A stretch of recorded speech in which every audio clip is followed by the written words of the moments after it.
Well, let's move on to why you're dieting, because I didn't know that this were all going down. So my first trip to Octagon, we've mentioned it on the podcast a couple of times. I flies out to just in case people don't know, because because Paul's like actually famous, people might actually listen to this episode. Oh, sorry. So we talked about Octagon before, which is like a mixed martial arts promotion, right? But they're fucking huge, right? They put like a bit like UFC, but mostly in Europe, right? Yeah. And they're trying to like move kind of further west. Would that be fair to say? Yeah, they're basically trying to break into the UK. They're in Germany this weekend, and but yeah, Paul's doing a fight, isn't and Paul's fighting. How the hell did that happen, mate? I don't know. Do you know what? I haven't told you this. But you know what I mean? Because they flew us to bed. Because Brian Lacey was trying to get me to do it for months, and I was like, no, because he saw me on the UFC thing. So I'm a big MMA fan. And he saw me on the UFC thing, rolling jiu-jitsu with Mark Goddard, who's a famous MMA ref, and getting absolutely squashed by him, which is where I met Rudy, weirdly. Rudy filmed it and put a score, because I was winding them up on Instagram, because I like winding fighters up going, you're only tiny, whatever. And Mark Goddard was like, you couldn't tap me. He was like, we'll see. Because he's like one of the first jiu-jitsu black belts in the country. He's a giant man. So we had the scorecard, and we rolled for like 25 minutes, and seeing how many times he could tap me, and I think the score was ridiculous. Didn't even he was just throwing me down. How many were it, Rudy? I think it was something like 26 to none. Yeah, and he was being very nice to me as well.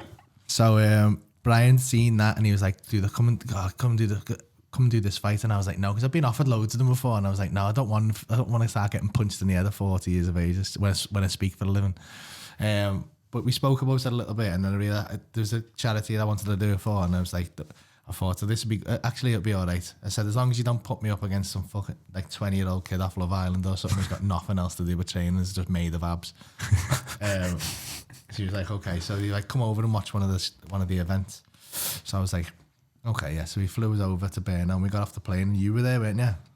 But as I walked up, it was me and my missus, and then you were there, and I thought, is this the fighting?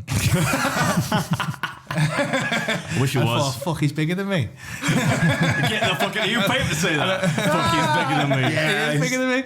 And I was like, shit. And I was like, so I didn't know whether to be nice to you or not, because I thought, I don't want to be nice to him if I don't have to fight him. And then we got in the car and we just started chatting, and I was like, oh no, I'm all right. Well, it was funny because I didn't recognise Paul. Like I'd only ever seen clips on social media, but I didn't recognise you, which is, I'm sure more people will say that like you don't obviously look like what you like on stage when you meet you in person. And so I'm messaging Brian. I'm like, who's this again? You know, like in car, we were chatting away. Long story short, how long did it take us to get from Prague to Brno? Like 4 hours in car, wasn't it? Yeah. And so by the end of it, we knew everything about each other. Yeah. So we were there with Laurie, your wife's there, us two, and then the driver. I think we bonded over you first, to be fair. Yeah. Well, yeah, we got chatting. You came up and he went, I do a podcast with this Eaton guy, and I went, it's not beard meets food, is it? And he went, yeah, and I went, I fucking love him. That's nice. The event was incredible, wasn't it? Yeah. We had a good time. I was blown away. And I watched the two guys who fought on what we would be doing, and I was like, I'd kill both of them right now. So that's what gave you the confidence. One of them had one in the headlock. So, I mean, I don't want to slag people off. Slag them off. He had them in the headlock at one point, and I was like, what the fuck are these doing? What are they doing? So I was like, yeah, I'll do that. Yeah. It was good. So had you done like jiu-jitsu before? Having done this a bit then? Or? I've had a go and dabbled a little bit. And not until, I mean... But you're not like a total rookie. No. Like, you know what's what. Like, I'm the world's longest serving white belt, I think. Like, I'm not good by any stretch of the imagination. Because I'm trying to be very careful. Because if I go, yeah, I've done loads of jiu-jitsu, people are going to expect me to be a lot better than I am. But yeah, I mean, I've done a little bit. You then got to come out to Prague, didn't you? So like that would give you a bit of a taste. But then you'd agreed to do the fight, and you came out to Prague last minute at New Year, which then they said we're going to give you a ring walk. Yeah. So it's the final show of the year. They're at the O2 Arena in Prague, 20,000 people, and they're like, "What's your walkout song?" So you got to walk out in front of 20,000 people. Like, what was the song? Thunderstruck by AC/DC. Oh, you told me that actually. Good. I always walk out to AC/DC. I always have Back in Black for tour shows. Yeah. And then I was like, I don't want to have the same one. I'll pick Thunderstruck. And it was the best song. To me, like every AC/DC is basically the same song. Just give offending you, but not joking. I mean, it's a good song to come out to. It is. Whenever we were backstage, we were getting ready to go. And I remember saying to you, I was like, these aren't going to give a fuck about it. Yeah. Like, why I did would say they to him, care? like, did they kind of do some kind of like promotional video to explain who you were? She did the promo, but Yeah. then Andre, the guy, like the Bruce Buffer, like main guy, he hyped the crowd up. So I walked out, and I swear it was the best walkout of any fighter on the whole night, because I walked out and this like energy hit me, and I just went, yeah. I'm high-fiving people on the way past, but then it's going, it's like thunder, and everyone starts going thunder. And He said it was amazing. It was incredible. It was incredible. I was buzzing off him for about 2 weeks. So he goes in, Brian does like an interview with him, he walks off, I'm still filming him, and he looks at me like, I smashed that. Like, you smashed that. It was such a good night though, They were amazing, man. It was so good. best seats. But what do you make of your opponent? I'm the type of person, if I keep looking at him, I'll just start focusing on him, and I'll convince myself, much like when I'm like, fuck, he's bigger than me, he's going to do this, he's going to do that. Yeah. So I think the best way for me to do it is just not to think about him, and just think, right, I'm going to have to fight on that day. He's going to do what he's going to do. If I just prep as well as I possibly can and get in, whatever happens once that cage door closes is going to happen. I'll be able to look myself in the eye if I prep properly for it and train properly for it. So like, I'm trying not to drink and stuff, and just trying to get myself in good shape. So how is training going? Because I know that you've done some you've already taught quite a few high profile gyms, and you've had some pretty sound advice from some UFC legends, because in Prague, Brad Pickett gave you a bit of advice, didn't he? Yeah. So Brad Pitt? Yeah. Brad Pickett? All right, no, I never heard of him. I was going to say Brad Pitt was in Fight Club. I didn't realise that was fictional, but it might help. I don't know. He's also a good fighter in snatch. But he Yeah. gave me good advice on a left hook. I've been quite lucky in that. I've because I'm a fan of MMA and I follow MMA fighters. I've come into contact, and I've been to a good few UFC events and stuff.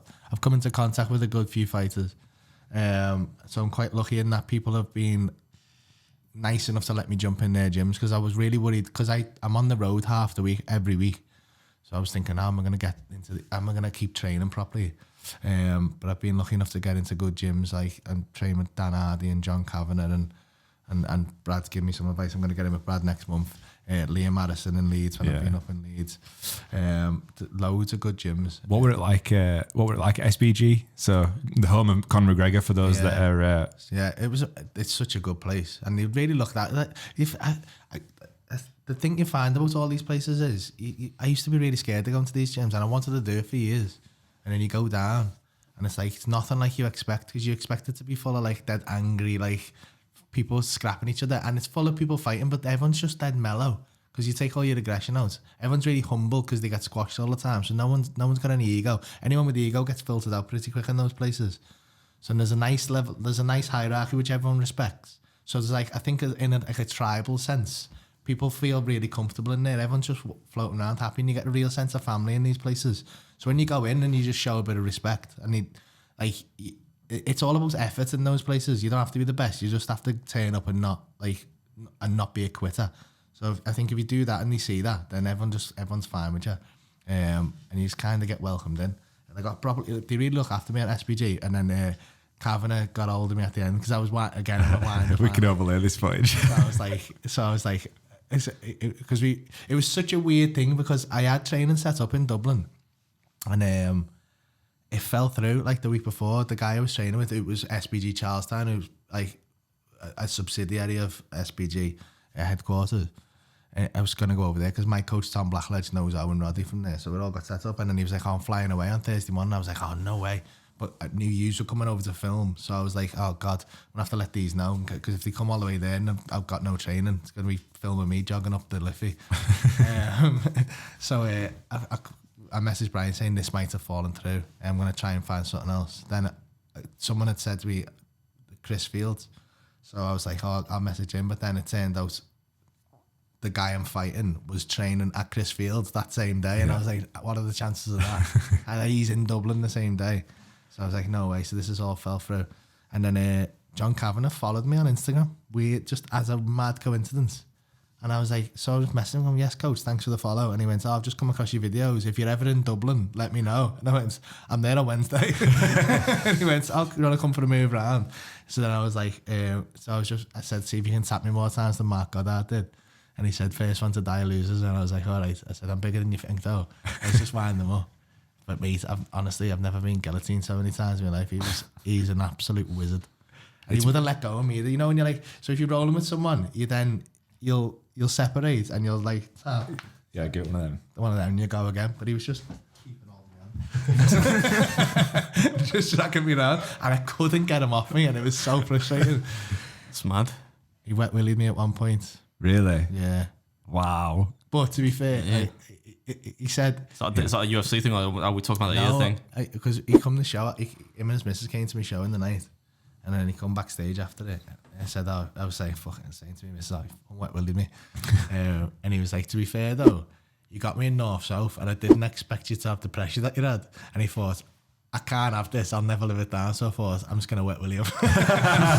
So I kind of was a bit happy about that. That's good. That's good for your confidence there. Yeah.